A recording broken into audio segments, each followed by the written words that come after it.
Well, there's some really good news for people who are already over the election.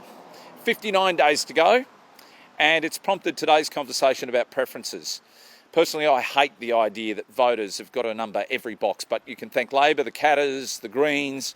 They were just some of the parties who helped legislate this full preferential voting through the Parliament in 2016.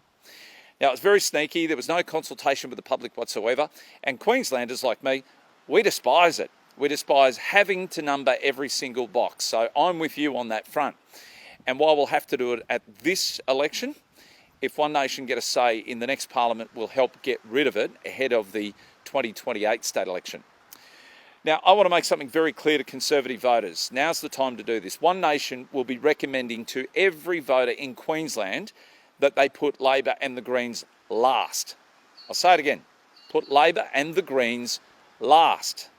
Now, my how to vote cards will say it very clearly, and I'll have at least 6 people on every polling booth across Keppel to help voters understand the importance of getting rid of this very destructive Labor government. 9 years they've had.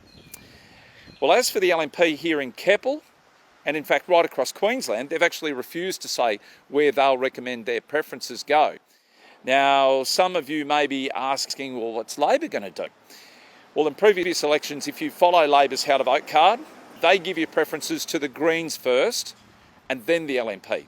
They always put One Nation last for some reason. You can ask your Labor member or candidate why they're doing that, but they won't have a good reason. They would prefer to see the Greens, a party who hate coal mining, who are destroying our agricultural industry, and they love wind turbines, that's for sure. They would rather see the Greens win seats at the expense of jobs and the economy than support One Nation who protect coal miners' jobs and the agricultural sector. As far as I'm concerned, there has never been a greater need for people to vote for One Nation at this election. Now, unlike some minor parties in Queensland who might support a fourth-term Labor government, One Nation will never suggest you give your preferences to Labor. I've got to say, politics is a filthy game, and I hate the fact that these major parties are playing with preferences that ultimately impact upon your life as much as they do on mine. We need change, not just here in Keppel, but right across the state. At the end of the day, you own your preferences, so number the boxes in an order you prefer. But read my lips. One Nation are hoping you put Labor and the Greens last at this election and put some prosperity back into Keppel on October 26. One nation, we got the guts to say what you're thinking.